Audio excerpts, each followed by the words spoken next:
El Arca del Pacto es un objeto dorado, secreto, conocido por los judíos, cristianos y también por los musulmanes.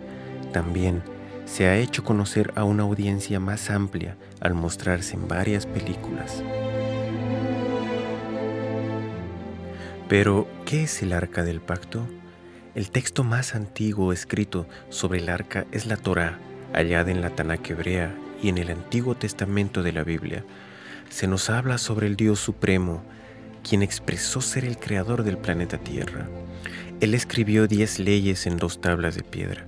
Esas piedras fueron entonces colocadas en un baúl de oro.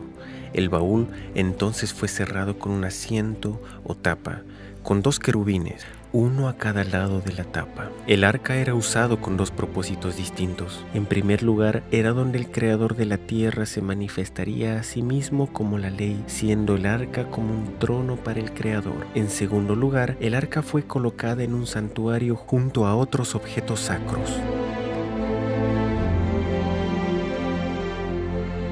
No se le era permitido a nadie entrar en la habitación donde se encontraba el arca, con excepción de una vez cada año, cuando un sumo sacerdote traía sangre a la habitación y colocaba la sangre enfrente del arca y en el asiento del arca. Esto simbolizaba cómo las transgresiones del pueblo contra la ley dentro del arca eran llevadas a justicia por una sangre sustituta, la cual era traída delante del trono. Luego, el arca fue llevada al primer templo en Jerusalén. Se cree que antes que los babilonios sitiaran la ciudad y destruyeran el templo, el arca fue escondida o desapareció.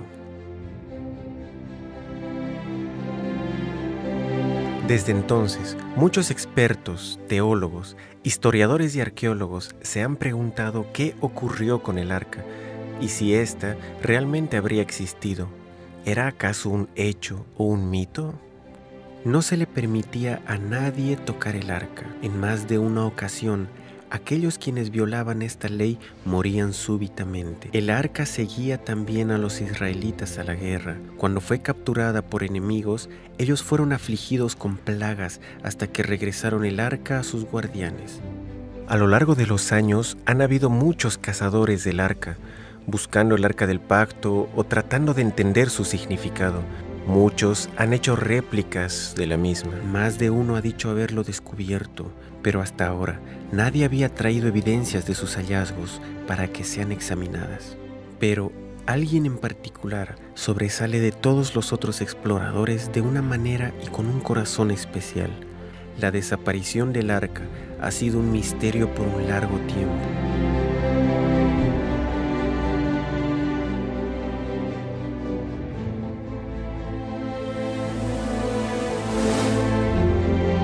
Todas las fuentes mencionan que su lugar de escondite estaba escrito mucho después de su desaparición y que está claramente basado en leyendas o atinos.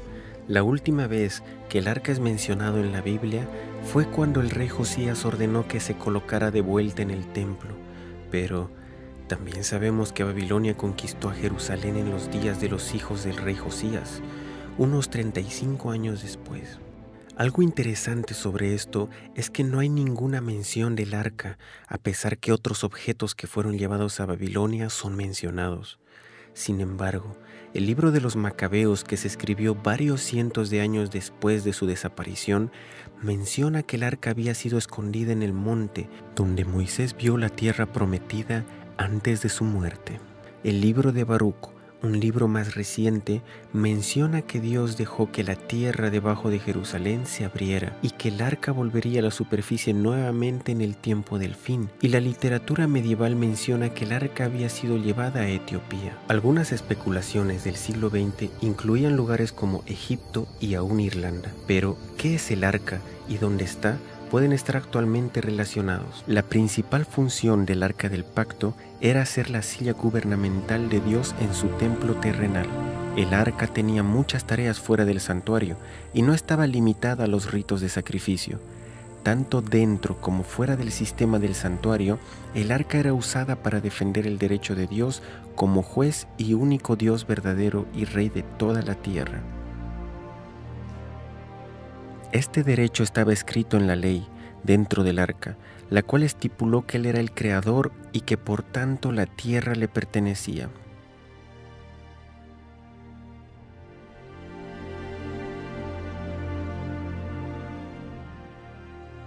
El Dios de la Biblia dijo: el arca del Señor, el Señor de toda la tierra, porque toda la tierra es mía. Porque el Señor Altísimo es terrible, Él es un gran rey sobre toda la tierra. Es por esto que el arca iba al frente en guerra contra la ciudad de Jericó, aun cuando esta ciudad no lo aceptaba como Dios o como la autoridad suprema en la tierra. Él aún los juzgaría y pasaría sentencia.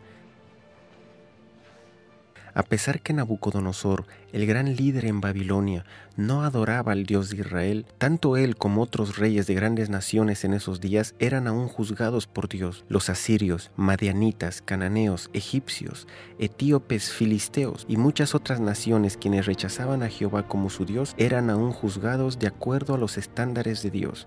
Cuando el último rey de Babilonia se burló de Dios en el templo de Dios, su sentencia fue dada por el Señor en la forma de una mano que escribía su juicio sobre la pared a la vista de todos. Dios muestra que no importa a qué religión o grupo étnico usted pertenece, usted será juzgado de acuerdo al estándar del Creador y no por su propia norma moral o la norma moral de su cultura específica.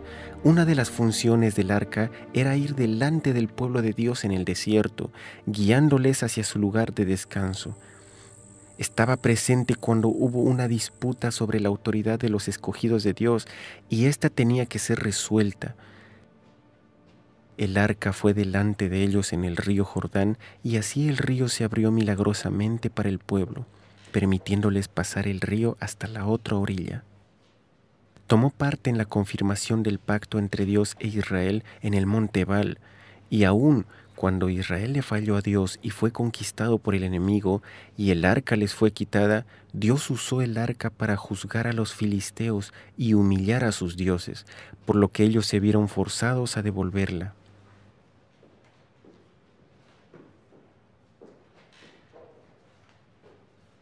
En esta situación, Dios usó el arca como un símbolo de su reinado. Aun cuando Dios no protegió a su pueblo apóstata, Él protegió el arca, ya que representaba su autoridad. Esto dejó en claro que ningún hombre era necesario para protegerla y que Dios mismo la mantendría segura de todo por sí mismo. Esto también elimina la posibilidad de que haya sido destruida. El arca ha sido el trono de Dios en la tierra y la Biblia dice: «Tu trono, oh Jehová, es para siempre». Mientras Jeremías había sido testigo de cómo Jerusalén y el templo eran destruidos, él tenía algo totalmente distinto que decir sobre el trono de Dios. Tu trono, oh Dios, permanece para siempre, tu trono de generación en generación. Entonces, ¿qué ocurrió realmente con el arca? Dios le dijo a Jeremías que la ciudad y el templo iban a ser destruidas. Él estaba preparado junto a muchos otros. La cosa más natural era esconder el objeto más sagrado, el arca del pacto. Una palabra profética para el tiempo del fin en la Biblia puede darnos una clave de dónde el arca surgiría. Y vendrán muchas naciones y dirán: subamos al monte de Jehová, porque de Sión saldrá la ley y de Jerusalén la palabra de Jehová.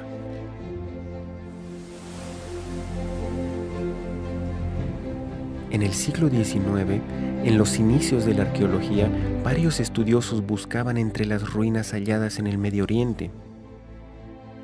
Desde tumbas y templos en Egipto hasta los registros históricos y ciudades bíblicas en Mesopotamia y Palestina, la Biblia se mostró como un libro acertado históricamente al comprobarse ciudades y naciones antiguas allí mencionadas.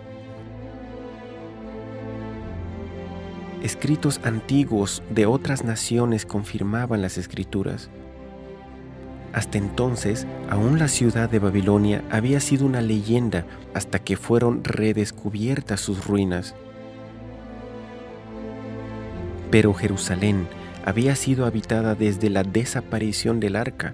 Muchas personas habían construido sus nuevos edificios encima de edificios antiguos y la vieja ciudad se convirtió en capas de historia, una sobre otra.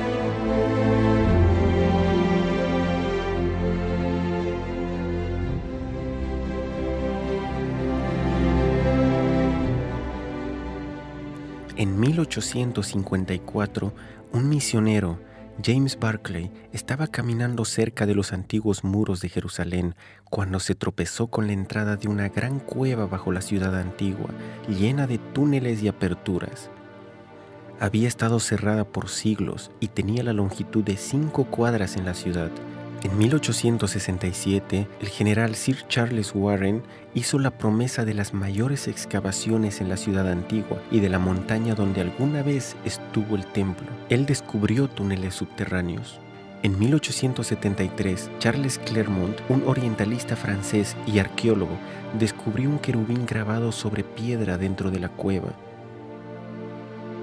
El querubín era usado comúnmente en tiempos antiguos para guardar la entrada de un pueblo o un lugar sagrado. Este querubín tenía características similares a lo que era popular en el tiempo de la desaparición del arca.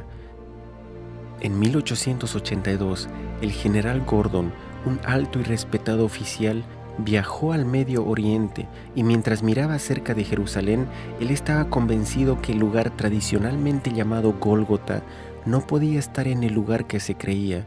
La sección norte del monte del templo que fue cortada parecía encajar mucho mejor con la descripción bíblica y con el diseño de la antigua ciudad. Él comenzó excavaciones allí, pero tuvo que salir para ayudar en un conflicto en Sudán, donde murió, no pudiendo terminar su trabajo.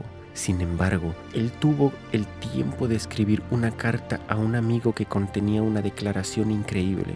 Algo había ocurrido que no podía explicar. El monte hacia el norte, el cual Gordon había identificado como el Monte de la Calavera, era también la ubicación de la cueva de Jeremías, donde él escribió el libro de Lamentaciones, el mismo libro donde Jeremías había mencionado el trono de Dios permanece. Gordon dijo, el arca del pacto está allí. Él también mencionó que otros muebles del templo podrían ser hallados allí, una declaración bastante extraña, ya que él nunca llegó a terminar su excavación. Entonces, ¿cómo sabía esto? Bien, el lugar fue dejado encubierto y las cartas del general Gordon permanecieron guardadas en algún lugar seguro. Cerca de unos 100 años más tarde, un hombre llamado Ron Wyatt había comenzado a orar a Dios para que lo usara para mostrar al mundo que la Biblia es verdad. Ron ya había estado observando la historia del diluvio y había investigado las posibles ruinas del arca de Noé. También estaba estudiando el éxodo de Israel desde Egipto y una ubicación desde donde ellos pudieron haber cruzado el mar, hallando algunas ruedas antiguas de carros egipcios.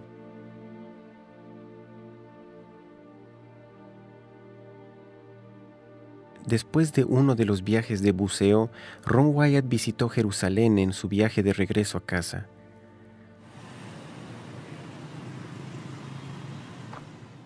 En Jerusalén, caminando a lo largo de un precipicio con un amigo, su mano alzada por sí sola apuntó a un lugar donde cenizas y basura se hallaban al frente del precipicio. Sin entender el por qué o cómo, él se escuchó a sí mismo decir, la cueva de Jeremías y el arca del pacto están aquí.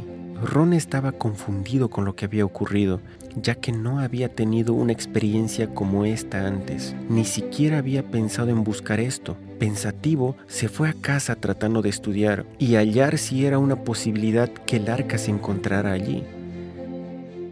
Él estudió el sitiado de Babilonia en el momento cuando se había visto por última vez el arca.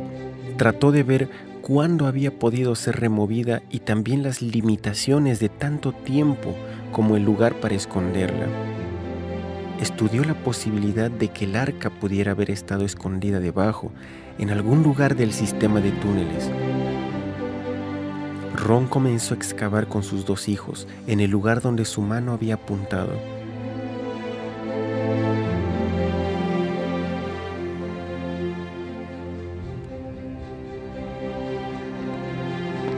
Sin embargo, pronto descubrieron que una gran roca montañosa dificultaba la excavación hacia abajo. Esta vez ellos comenzaron a cavar unos pocos metros hacia la derecha. A medida que comenzaron a excavar, él halló rápidamente 3 nichos del lado del precipicio. Ron pensó que quizás estos podían ser nichos que albergaban símbolos del periodo romano. Después de todo, Gólgota se hallaba más cerca a la vía principal y en el tiempo de Jesús podría haber sido el lugar donde Jesús fue crucificado. El bien conocido Quintiliano explica: en cualquier lugar donde crucificábamos criminales, se escogían calles muy concurridas para que muchos vieran y así sean movidos al miedo, ya que todo castigo no es una venganza, sino un ejemplo. La ubicación de Gólgota, donde la iglesia bizantina fue construida, no se encontraba en la calle principal, pero este lugar sí lo estaba.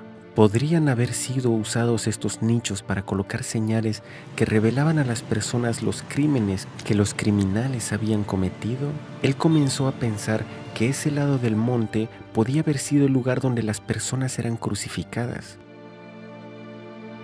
Ron continuó excavando hacia abajo, pero el piso era muy débil y por esta razón ellos fueron de vuelta al lugar original pensando que podían cavar alrededor de la otra roca. Esta vez ellos descubrieron que podían excavar entre el precipicio y la roca y que el precipicio casi formaba un techo a medida que excavaban hacia abajo.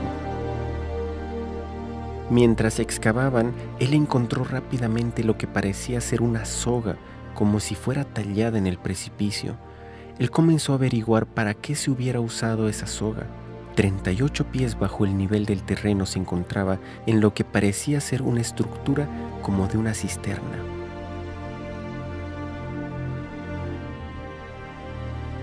Era una estructura redonda, con escaleras hacia el fondo de la misma. Ron se preguntó si esta estructura pudo haber sido usada para guardar granos y si posteriormente fue usada como cisterna. Con un cincel abrió la superficie y encontró una gran cantidad de piezas de vasijas de barro entre la tierra, usada como relleno para formar la cisterna. Cuando Ron mostró estas piezas de vasijas a las autoridades en antigüedades, al examinarlas, ellos le informaron que algunas de estas eran del periodo jebusita. Los especímenes más recientes eran aquellos del periodo romano. Él continuó a lo largo de la superficie del precipicio, bajo el lugar donde se hallaban los nichos. Por las piezas de barro y monedas que había encontrado, ellos entendieron que estaban sobre el nivel romano. Mientras cavaban, hallaron muchos huesos de dedos que confirmaban sus sospechas sobre este lugar, el cual pudo haber sido el lugar para ejecuciones adicionalmente a la crucifixión. El apedreamiento era también practicado durante la era romana judía. Fuera de la estructura como de cisterna que Ron descubrió, encontró otra estructura circular en el lado opuesto. Solamente la base de la estructura circular parecía estar intacta. Mientras estudiaba la estructura, él se topó con una sección bien preservada, con un muro y una piedra que sobresalía horizontalmente sobre la pared en la superficie del precipicio. A pocos metros enfrente del mismo, Ron notó una roca cuadrada que no parecía como una roca moldeada de forma natural. Él la tomó cuidadosamente y encontró un agujero cuadrado en la base del terreno.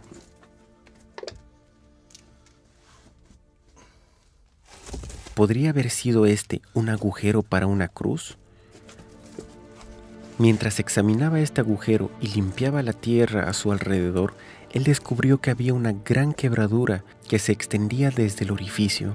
Parecía que el agujero había sido hecho sobre la superficie, en la base de tierra del frente. A un nivel más bajo, él halló otros agujeros para cruces, pero él no podía sacar de su cabeza que aquel agujero en la plataforma, con la resquebradura que se extendía fuera de sí, pudo haber sido el agujero que sostuvo la cruz de Cristo. Recordaba en las Escrituras que un terremoto había sacudido el monte cuando Cristo murió. ¿Podía esta resquebradura apuntar el agujero que sostuvo la cruz? El agujero se extendía unas 23 pulgadas en el suelo firme, mientras que la hendidura parecía extenderse mucho más profundo.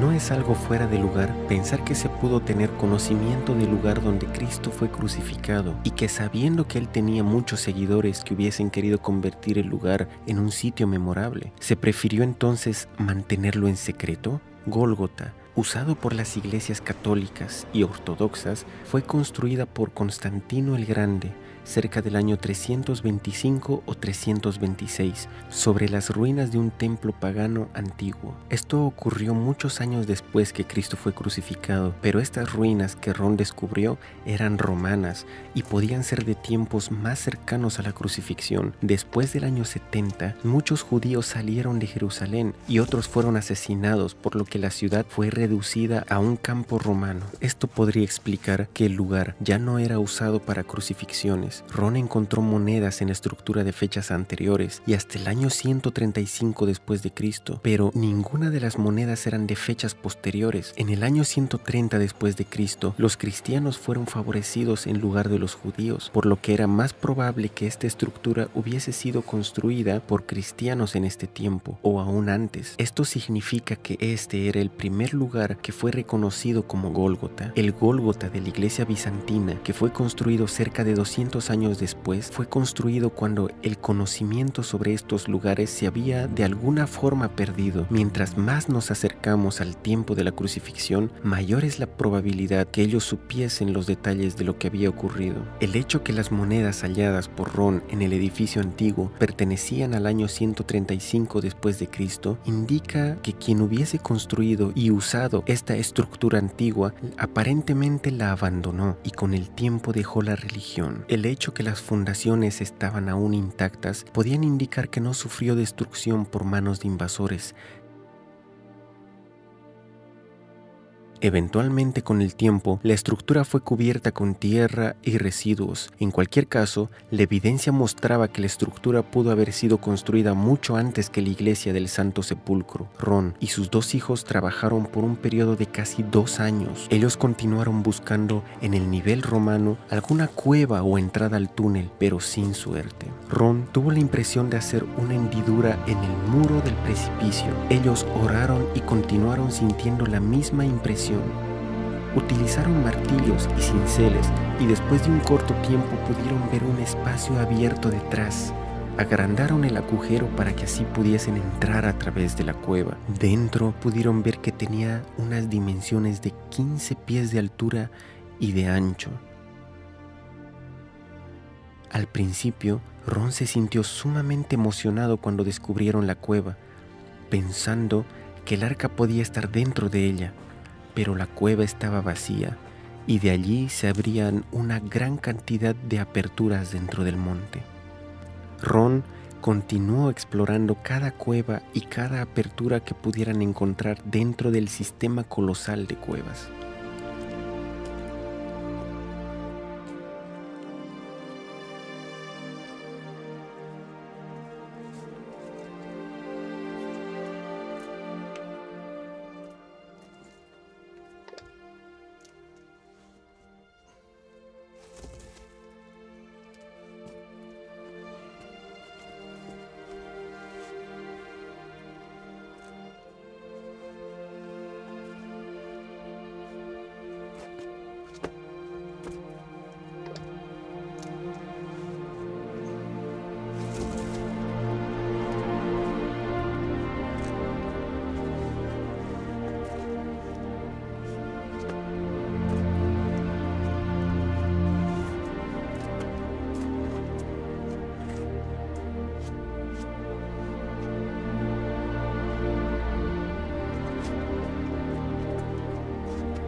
Por 2 años ellos viajaban a los Estados Unidos para ganar algo de dinero en casa y regresaban a Jerusalén para continuar con la búsqueda.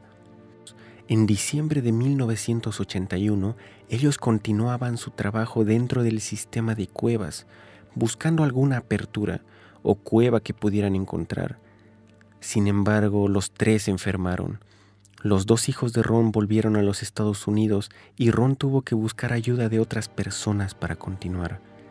Él no iba a rendirse y sentía que Dios le había prometido que encontraría el arca en este viaje específico. Pero ya había usado todo su dinero, estaba enfermo y el trabajo era bastante duro y extenuante. Una de las personas que le ayudaba entró en una de las aperturas más pequeñas, ya que era más delgado, y pudo llegar a lugares donde Ron no pudo. Mientras estaban observando a su alrededor, Ron encontró un pasaje parecido a un túnel de una chimenea.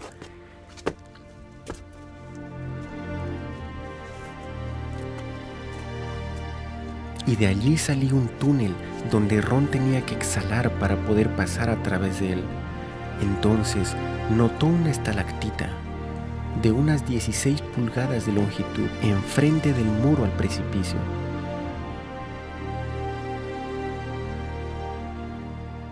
Detrás había un agujero y Ron trató de observar algo a través de él, pero sin poder tener una visión clara. Entonces él lo agrandó un poco y podía ver una cueva dentro que no parecía algo tan prometedor, parecía ser solo una cueva llena de rocas. Determinado a ver en todas partes, agrandó el agujero lo suficiente como para que su ayudante pudiera entrar, pero su ayudante salió rápidamente con una mirada aterradora en su rostro gritando: ¿Qué hay allí? ¿Qué hay allí? Yo no voy a entrar nuevamente allí. Entonces trató de salir del sistema de cuevas tan rápido como le fuese posible. Ahora Ron se dio cuenta que podía haber algo allí, por lo que agrandó el agujero lo suficientemente grande como para que él entrara. Era el 6 de enero de 1982. Había un espacio de unas 18 pulgadas entre las rocas y el techo. Ron comenzó a alumbrar con su linterna a través de las rocas para ver si había algo debajo.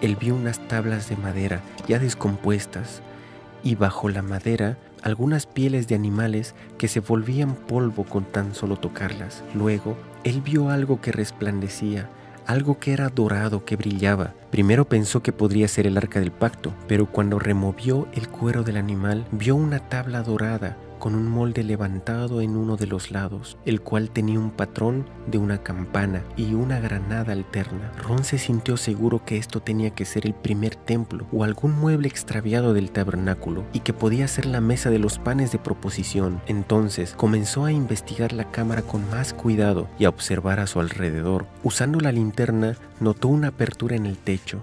Trepando cerca de las rocas del lado lateral de la cámara, vio una caja de piedra justo debajo de la apertura. Tenía una roca lisa en el tope, la cual estaba quebrada en dos, y una sección más pequeña que se había movido hacia uno de los lados, creando una apertura hacia la caja de piedra.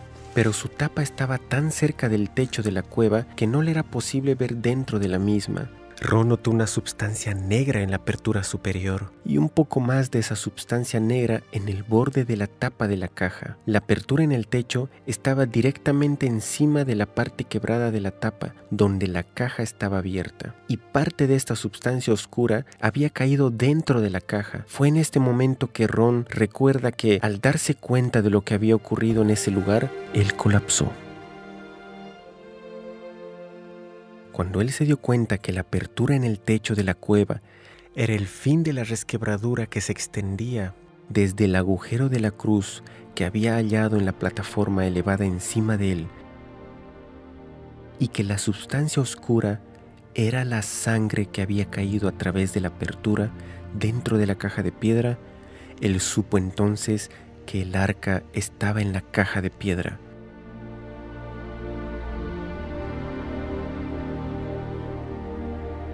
Pero el descubrimiento más maravilloso era el ver que la sangre de Cristo había actualmente caído en el propiciatorio del arca del pacto.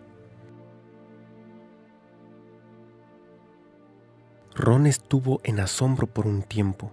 Posteriormente volvió a la cueva para confirmar que realmente se trataba del arca del pacto. Él informó al gobierno israelí sobre el descubrimiento, pero se le dijo que se mantuviese en silencio. Ron no pudo estar callado por mucho tiempo.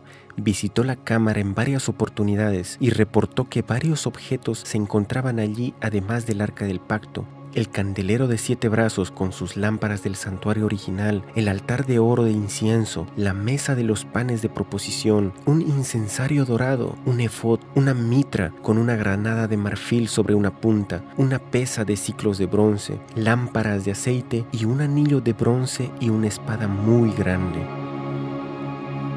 En la parte trasera del arca había un pequeño cubículo abierto, el cual aún contenía el libro de la ley, quizá el que Moisés escribió por sí mismo. De acuerdo a su entendimiento, el libro de Génesis no estaba allí. Algo que le asombró a Ron es que los rollos estaban escritos sobre pieles de animales y estaban en condiciones perfectas. Entonces comenzó a darse cuenta que el arca tuvo que ser llevada a esta cámara de alguna forma.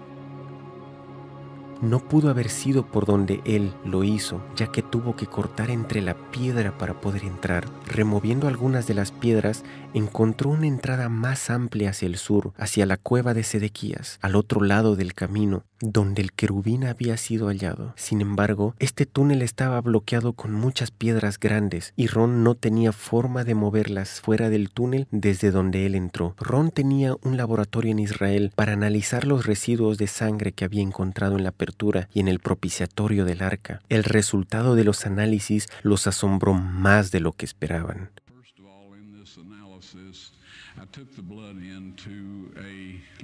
En primer lugar, en este análisis yo tomé la sangre en un laboratorio en Israel. Pregunté a una de las personas con las que trabajo dónde había un buen laboratorio, cuyo trabajo sea confiable. Ellos dijeron, tal y tal. Y yo la llevé allá. Dije, por favor examinen esta sangre y díganme lo que pueden decirme sobre él. Ellos dijeron, nosotros vamos a reconstituirla, vamos a colocarla en una solución salina normal y mantener la temperatura corporal por 72 horas con un movimiento suave. Ese es su negocio, yo dije, yo quiero estar allí cuando ustedes lo examinen.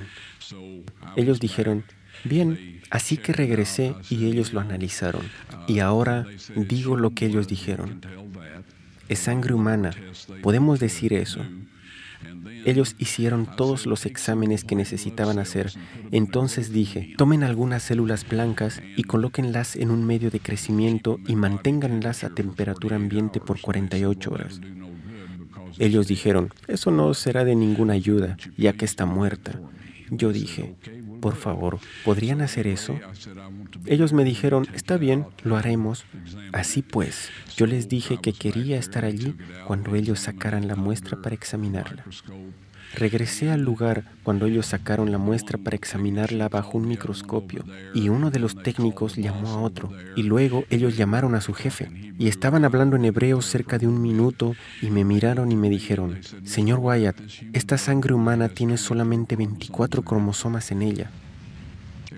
Cada persona tiene 46. Esto es 23 cromosomas de su madre y 23 de su padre, 22 autosomas de su madre y 22 autosomas de su padre. Usted tiene una X de su madre y usted puede obtener una X o Y de su padre. Esta sangre tiene 23 cromosomas del lado de la madre y un cromosoma Y solamente. Usted verá, Un niño no pudo haberse desarrollado si no tuviese los autosomas de su madre, así que todas las características físicas fueron determinadas por el lado de su madre. Sus autosomas, su sexo varonil fue determinado por esta Y, que vino de una fuente, pero no de un varón humano. Entonces ellos dijeron, esta sangre está viva. Cuando ellos preguntaron, ¿de quién es esta sangre? Yo dije,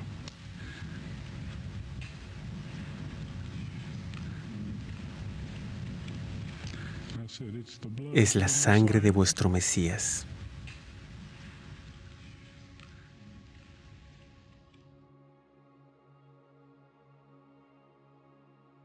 Cuando la sangre iba al propiciatorio, se probaba que se había pecado contra esta misma ley, por la cual Cristo sufrió la penalidad.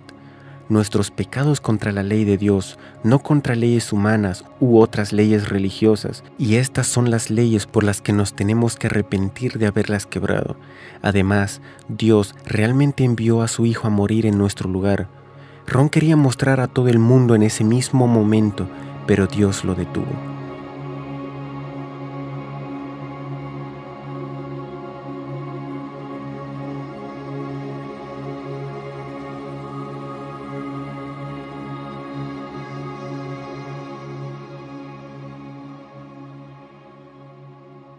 En su cuarta visita a la cámara, el túnel fue limpiado y los muebles se colocaron en orden. Ron sintió inmediatamente la presencia de ángeles en la habitación y vio a 4 ángeles, 2 de pie, uno en cada lado del arca. Ellos le dijeron que habían sido designados para proteger el arca, y entonces le dijeron a Ron que colocara su cámara en un trípode y grabara. Ellos alzaron la tapa del propiciatorio y le ayudaron a sacar los 10 mandamientos escritos en 2 tablas de piedra. Ron las sostuvo, mostrándolas a la cámara. Luego le dijeron a Ron cuándo Dios tenía planeado enseñar esto al mundo. En el tiempo apuntado por Dios, cuando la ley dominical sea forzada a guardarse. Poco después de esto, estas tablas serán mostradas al mundo.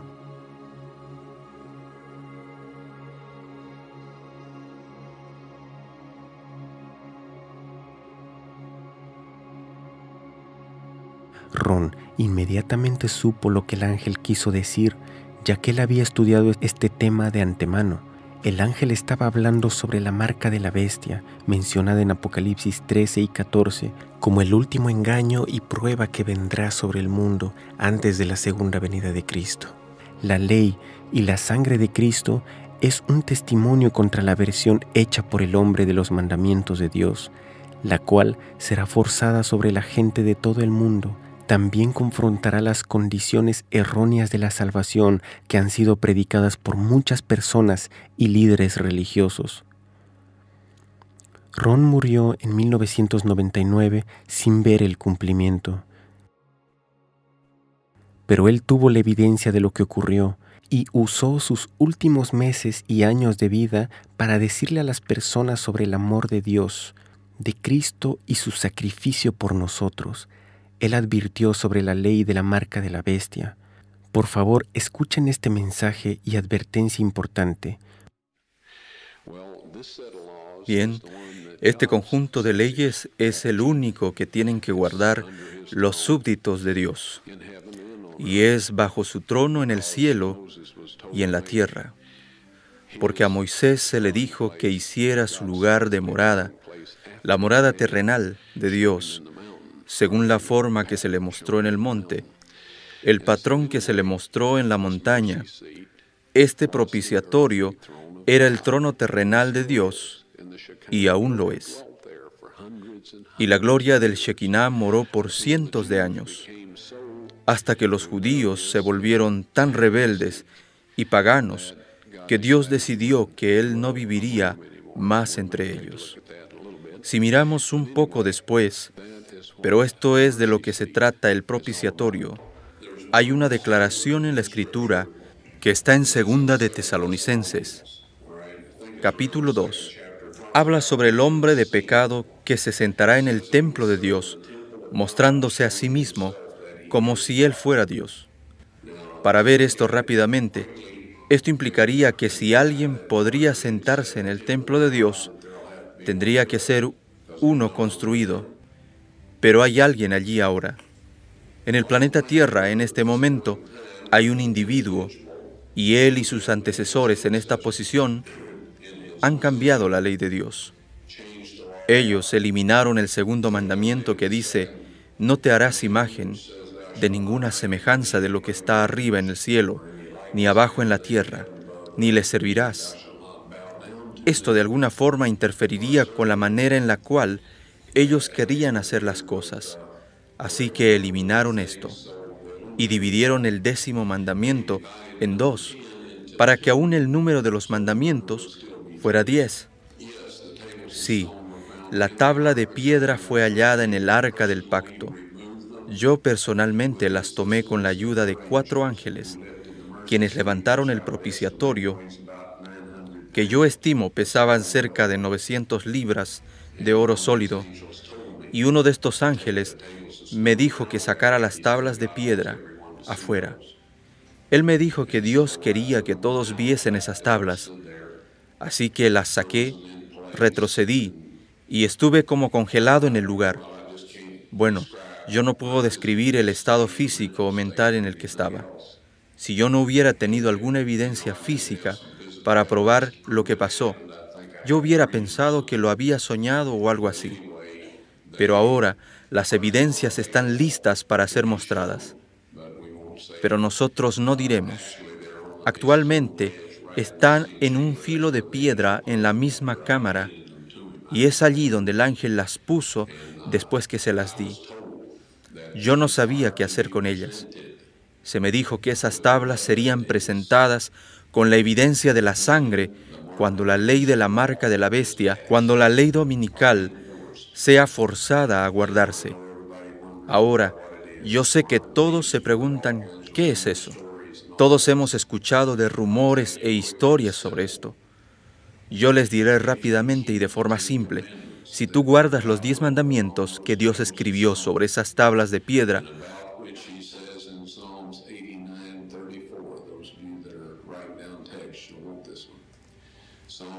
sobre lo que Él dijo en Salmos 89:34, no olvidaré mi pacto, ni mudaré lo que ha salido de mis labios.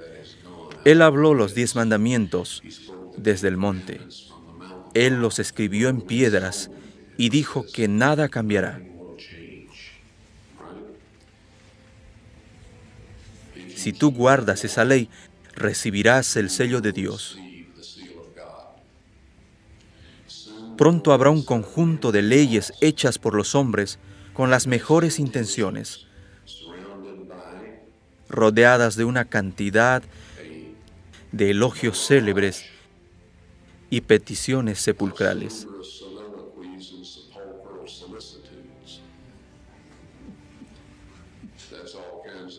Esto es, todo tipo de historias y todo esto, instigado por el diablo, para hacerte creer que esto es lo mejor que puede pasarle a la raza humana.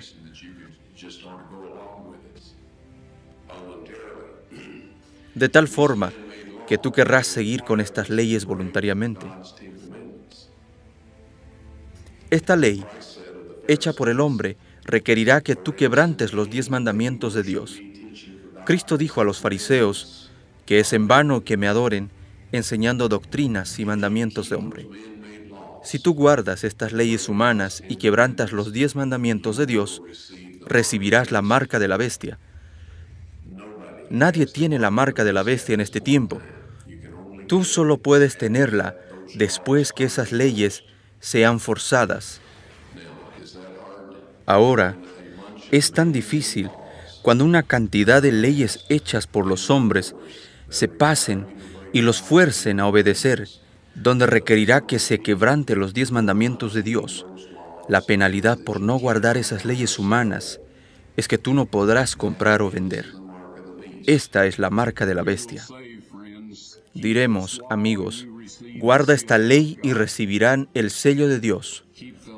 Guarda las leyes hechas por el hombre obligándonos a quebrantar la ley de Dios y tendremos la marca de la bestia. Puede sonar algo simple, Sé que hay personas que dicen que la marca de la bestia es un chip de computadora y toda clase de historias. Está en guardar las leyes de los hombres en vez de las leyes de Dios. Tal como Cristo dijo a sus discípulos, cuando hablaba de los líderes judíos en sus días, dijo, porque en vano me adoran enseñando por doctrinas los mandamientos de hombres. Dios no aceptó la ofrenda de Caín de frutas y verduras. Él no aceptará ningún sustituto por nuestra lealtad a Él, guardando sus 10 mandamientos.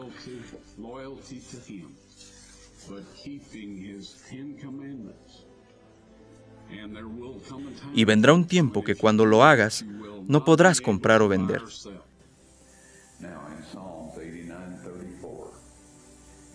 Dios dijo, no olvidaré mi pacto, ni mudaré lo que ha salido de mis labios. Eso significa los 10 mandamientos, lo cual es el pacto. Él no va a cambiar lo que habló en la cumbre del monte, que está registrado en el 20º capítulo de Éxodo. Él no va a cambiar eso.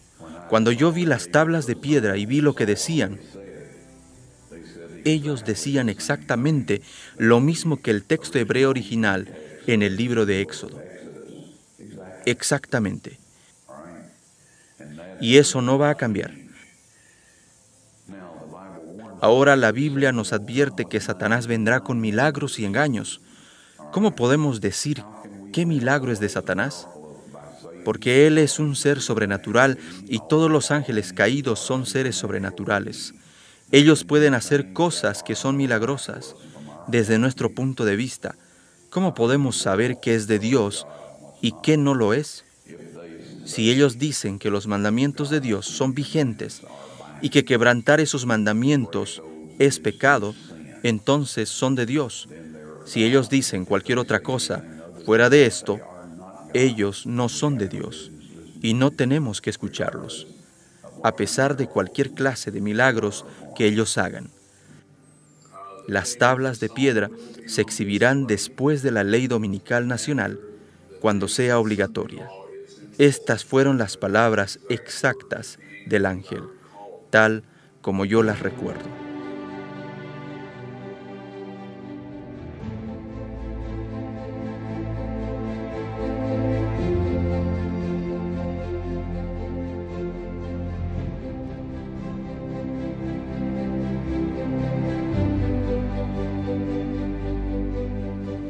Pues este es el amor a Dios, que guardemos sus mandamientos, y sus mandamientos no son gravosos. Y 3 son los que dan testimonio en la tierra, el espíritu, el agua y la sangre, y estos 3 concuerdan. Si recibimos el testimonio de los hombres, mayor es el testimonio de Dios, porque este es el testimonio con que Dios ha testificado acerca de su Hijo.